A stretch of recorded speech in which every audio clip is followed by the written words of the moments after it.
Hey everybody, and welcome back to the next part in my dialing in series for our Line 6 Helix. This episode, I'm taking a look into an amp that I haven't used a lot recently, but I really fell in love with when I first got my Helix. I actually used it a little bit on my latest album that'll be coming out in mid-August, and I really love this amp model. I guess with some of the updates recently coming out with all the great new models, there's just been too many models to choose from, and this one's kind of taken a seat on the back burner. But anyways, I'm talking about the Matchstick Channel 1, Channel 2, and Jump models, which are models of the Matchless DC30. A great sounding amp that a lot of folks really like. So this is a little different because let's just dive over to HX Edit right now. I'm going to show you what I did here. I've already set the patch up because I didn't want to make everybody sit through a bit what is going to be a little bit more of a complicated one, figuring out a way to set this up. The reason is I want to use all three amps, Matchstick Channel 1, Channel 2, and Jump. Channel 1, I'm just going by memory here if it serves me correctly. Channel 1 and Jump share the same stock cab by default, and Channel 2 had a different stock cab. So I believe Channel 1 and the Jump share the 212 Match H30, and the Channel 2 uses the 212 Match G25. So I just wanted to keep those the same. I played around a little bit with the microphones. I changed them to ribbons, as I oftentimes do. But I needed to find a way to still use a little split crossover that I like and the normal sort of dynamics EQ verb delay. Get both cabs and all three amps in there. So what I did, as you can see here, is I took path 1 and added Matchstick Channel 1 and Channel 2. I added one of the cabs, the G25, which is paired up with Channel 2. Then down on, I set obviously my path 2A to go into, path 1A to head down into path 2A.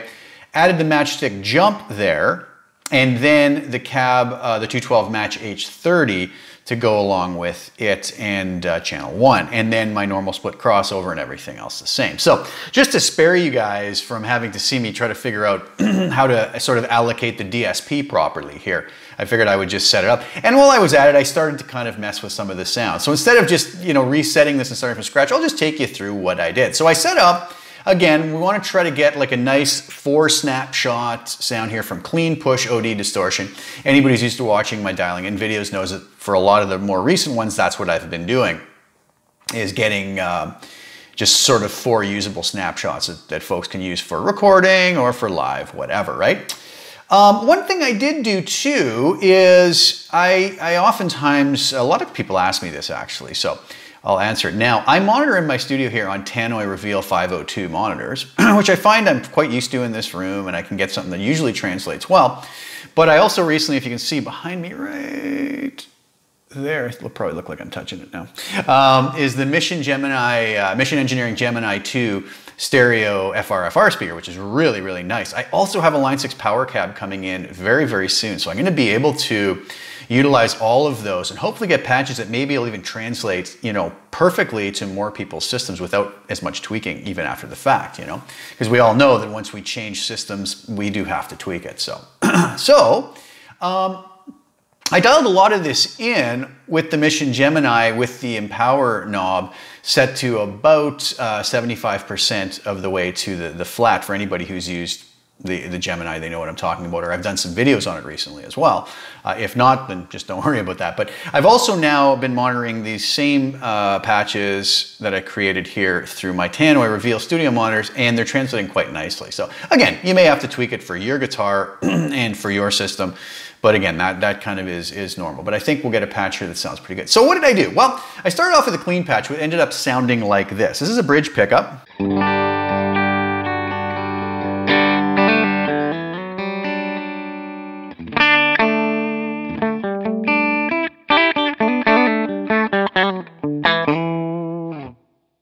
Neck pickup.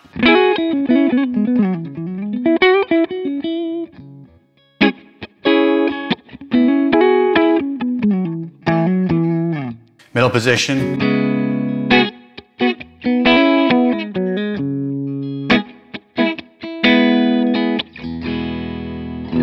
Okay, so So how I got that, you'll notice I have some snapshots set up because I'm going to go to the push channel and use the same Matchstick channel 1. So that is the Matchstick channel 1 going into its paired up cabinet, the 212 Match H30 with a 121 ribbon mic pulled 6 inches off. I really didn't do much in this patch with my split crossover. Things were sounding pretty good even with the ribbon mics. On both cabinets I went with the same thing, 121 ribbon mic, 6 inches off. It just seemed to work nicely. I did do a little bit of EQing after the fact.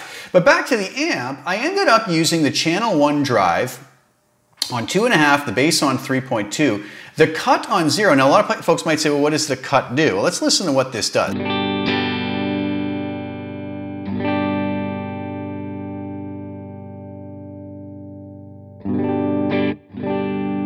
You can hear how it darkens the sound up. Obviously it's rolling off some of the upper mids.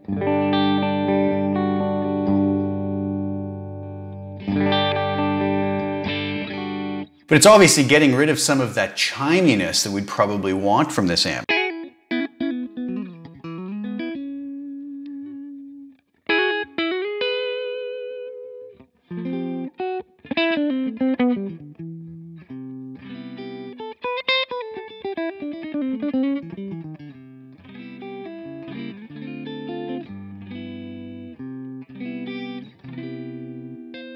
Okay, so that has a really nice tone even on the bridge pickup.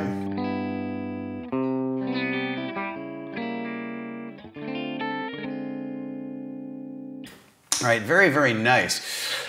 Treble was about 6.9, presence around 4.1, master way down on 3 because I was trying to keep it fairly nice and clean without any breakup to that sound. Okay.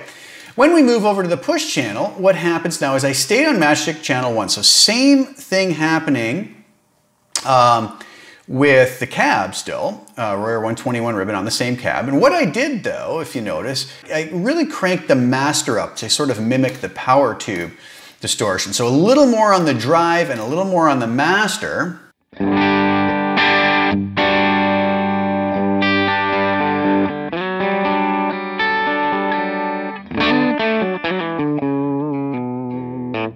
Okay, on the neck pickup.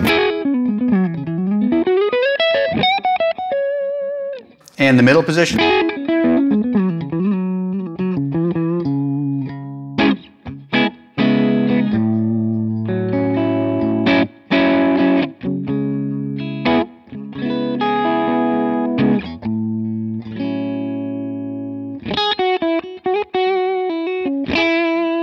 Back to the bridge.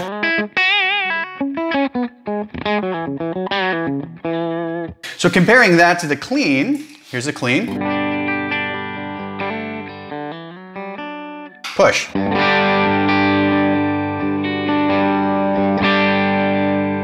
So a nice contrast between the two of them, just using that same channel 1. All right, well what happens when we move to the overdrive channel? Or snapshot, sorry. So what I did there is I changed to the Matchstick channel 2 with these settings. Okay, now this has a tone control on it. Here's the sound I came up with.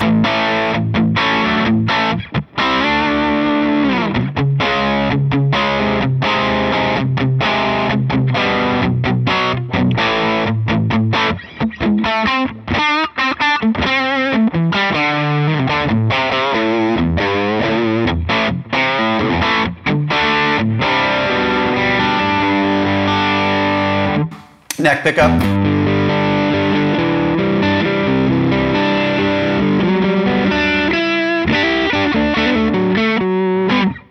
And the middle position.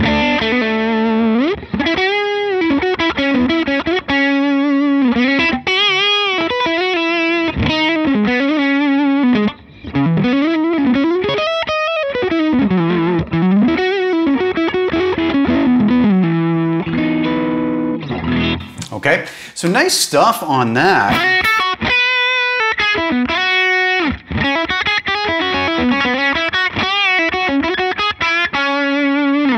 I didn't want to go too bright with this. I didn't want it to be too piercing. So we have a tone control. What we see here is a channel 2 drive ended up around 8, master on about 8, presence 3.2. The cut was at 2, same sort of cut control. Now the tone, let's hear what that does. Set on 1. Really brings a lot of bottom into the sound, right?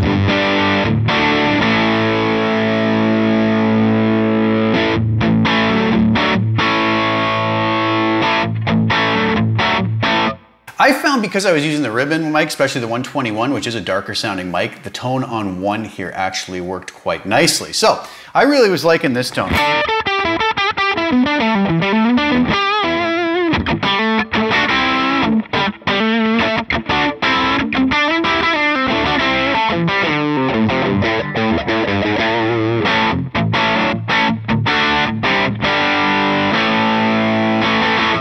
All right.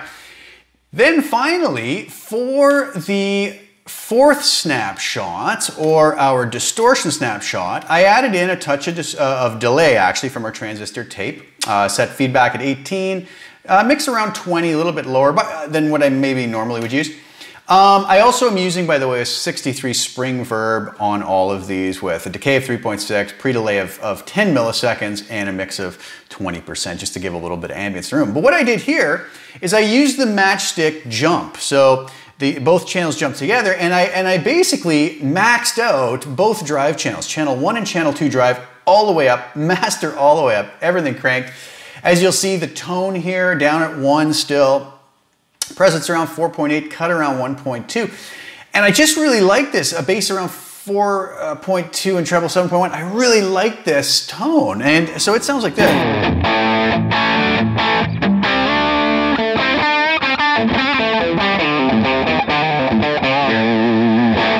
Now, we can hear it's not super high gain, but I don't think that's really the point of these amps.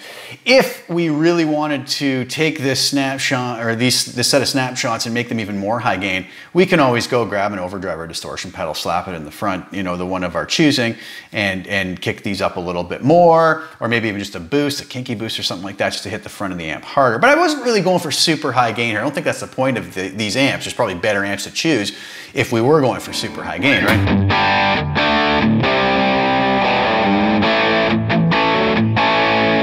You know, if you want a little bit more beef to it,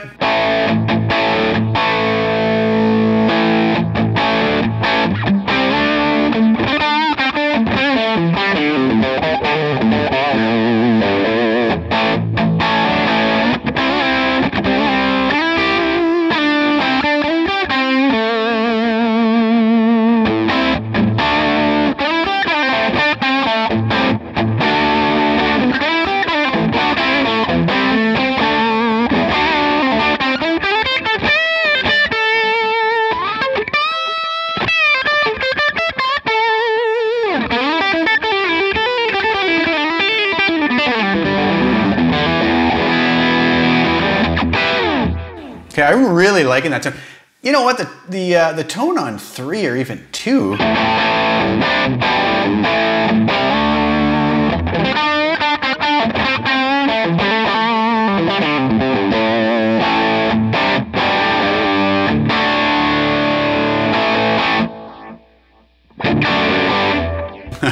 All right, it's sounding really good with this RevStar guitar. I'm really liking the pickups on this guitar. It's also got that dry switch where we can kind of thin things out a little bit.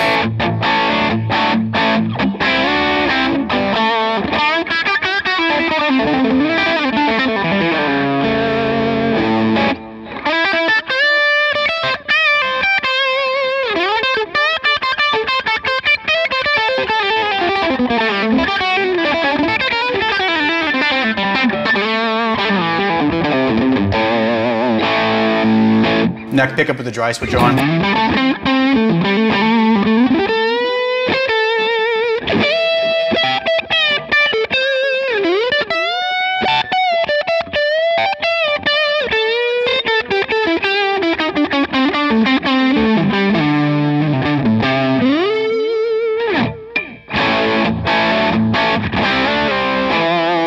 Back to our bridge position without the dry switch. So I'm really liking those tones, guys. One other thing I get a lot of questions about, and I think I'll address here, is people say, how do you dial in, you know, your levels for your patches? And a lot of times when I'm doing these, I'm just working through my studio monitors in Cubase, and I'm looking at sort of a peak meter over here. This has no correlation to anything but my system here. So, you know, plugging this into something like the Mission Gemini, which I found a lot of the patches I dial in here, the output needed to come down a little bit. It was overloading and clipping the Gemini, which is fine. I mean, that's designed to take a certain level, as would the power cabinet, as would any speaker. So it's a very simple fix. I mean, just go to your output block at the end and raise or lower your output to however much you need, really, for it to match your system. Right now, at 0 dB here, I have peak meters that are really only hitting around -18, right, on Cubase. So, I mean, you know, if I was just using it for recording here, I would probably want to bring this up considerably, you know. That would probably be too loud for a lot of FR speakers, and maybe we would be clipping out something like the power cab, right? In that case, simple. We just roll this back down to where I had it or below, and it's a real simple fix, right? So, all right. So I know that was a little bit different. You guys didn't get to see me put the patch together, but I just didn't want to bore you with trying to figure out where I was going to allocate my DSP and whatnot. I figured I'd maybe make a slightly shorter video utilizing all this. One thing I did do, that's right, before I forget, I bumped my LA Studio Comp at the end, peak reduction up to 5.5, and I also put a little bit of that sort of mastering EQ that I usually do at the end. Pulled 3.5 dB out of 450 hertz with a Q of 1.2, and I added 0.5 dB at 4 kilohertz with a Q of 1. Very subtle stuff. If I turned that off, the distortion snapshot sounds like this.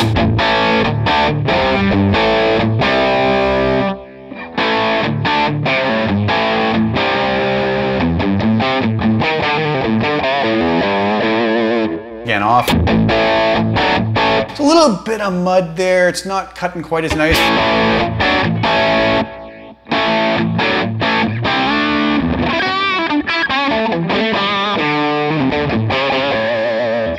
Some folks might want a little less of or more of this or whatever. They can all do that as well. So I think that makes for a fairly nice little preset for Snapshots with the 3 matchless models we have. So I hope you guys are going to enjoy this. I'm going to have this up on CustomTone for anybody who wants to take a listen to it and try it out. And maybe you can you know, implement that into your band set or your studio stuff or whatever. And you know, like I said, always tweak it to however it suits your needs, right? And your monitoring system and your guitar and just your sensibility about how it should sound and feel for you, right? So thank you guys so much again for tuning in. I hope that was of some help to some folks, and I hope you guys enjoy the patch. Please subscribe to the channel if you haven't already, and like and share the video. I always appreciate all the support and the kind words. And I'll be back soon with some more content. Thanks again so much for tuning in, guys. We'll talk soon. Take care.